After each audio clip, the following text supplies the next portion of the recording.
হাসিনার পক্ষে জনমত তৈরির চেষ্টা, নেপথ্যে ভারতের ছাত্র জনতার আন্দোলনের মুখে 2024 সালের 5 আগস্ট ক্ষমতাচ্যুত হয়ে ভারতে পালায় ফ্যাসিস্ট শেখ হাসিনা। সেখান থেকে অনলাইনে দলের নেতাকর্মীদের সঙ্গে যোগাযোগ রেখে চলছেন তিনি।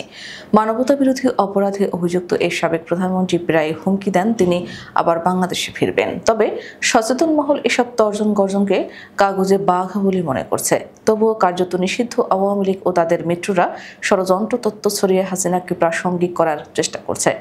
দুর্গাপূজার পর কলকাতার নিউ টাউন শাখা দেশে ফেরার আন্দোলন শুরুর ঘোষণা দিয়েছে। দীর্ঘ 15.5 বছরের গুম খুন দুর্নীতি আড়াল করে তাকে ফের আলোচনায় আনতে সক্রিয় ভারত ও তাদের প্রক্সিগুলো। অভিযোগ উঠেছে ভারতের গোয়েন্দা সংস্থা রিসার্চ অ্যান্ড অ্যানালাইসিস উইং হাসিনার পক্ষে জনমত তৈরির উদ্যোগ নিয়েছে। সম্প্রতি দিল্লিতে অনুষ্ঠিত আওয়ামী লীগের এক সম্মেলনের পেছনে ছিল তাদের সমর্থন। সম্মেলনে অংশ নেন পশ্চিমবঙ্গের কমিউনিস্ট নেতা গৌতম রায়, যিনি বারবার হাসিনার প্রশংসা করে আলোচনায় আসেন।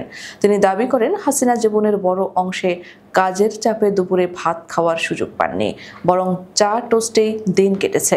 তার এই বক্তব্যে হাসিনাকে সোফিয়া কামাল ও সুচিত্রা মিত্রের সঙ্গে তুলনা করেন তিনি। শুধু সম্মেলন নয়, ডিজিটাল মাধ্যমেও হাসিনার পক্ষে প্রচারণা চলছে। পশ্চিমবঙ্গের একটি ওয়েব পোর্টাল কয়েক কোটি টাকা নিয়ে আওয়ামীপন্থীদের অনুষ্ঠান প্রচার করছে বলে অভিযোগ। পাশাপাশি অসংখ্য ফেসবুক ইনফ্লুয়েন্সারকে টাকা দিয়ে প্রোপাগান্ডা চালানো হচ্ছে। ফলে রাজনৈতিক অঙ্গনে বিতর্ক সৃষ্টি হয়েছে। ভারত ও বাংলাদেশের একটি অংশ পরিকল্পিতভাবে হাসিনার প্রত্যাবর্তনের ক্ষেত্র প্রস্তুত করছে। রাজনীতির মাঠ গরম রাখতে হাসিনার একের পর এক বক্তব্য এলেও বাস্তবতা ভিন্ন। বিশ্লেষকদের মতে ভারতের প্রধানমন্ত্রী নরেন্দ্র মোদী বর্তমানে ট্রাম্প প্রশাসনের শুল্ক চাপ সামলাতে ব্যস্ত। ফলে বাংলাদেশের রাজনীতিতে ভারতের উচ্চাভিলাষ কতটা সফল হবে তা নিয়ে প্রশ্ন থেকেই যায়।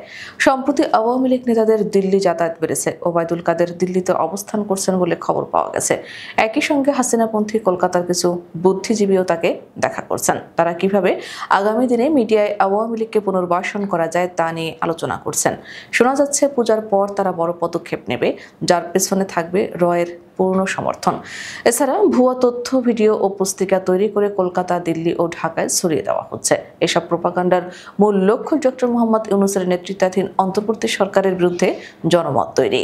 গোয়েন্দা সূত্র বলছে, এসব নীল নকশা হচ্ছে দিল্লিতেই, যেখানে আশ্রয় নিয়ে আছেন হাসিনা। সব মিলিয়ে শেখ হাসিনার প্রত্যাবর্তন নিয়ে ভারতীয় মিডিয়া ও আওয়ামী লীগ সমর্থকদের এই তৎপরতা নতুন বিতর্ক সৃষ্টি করেছে।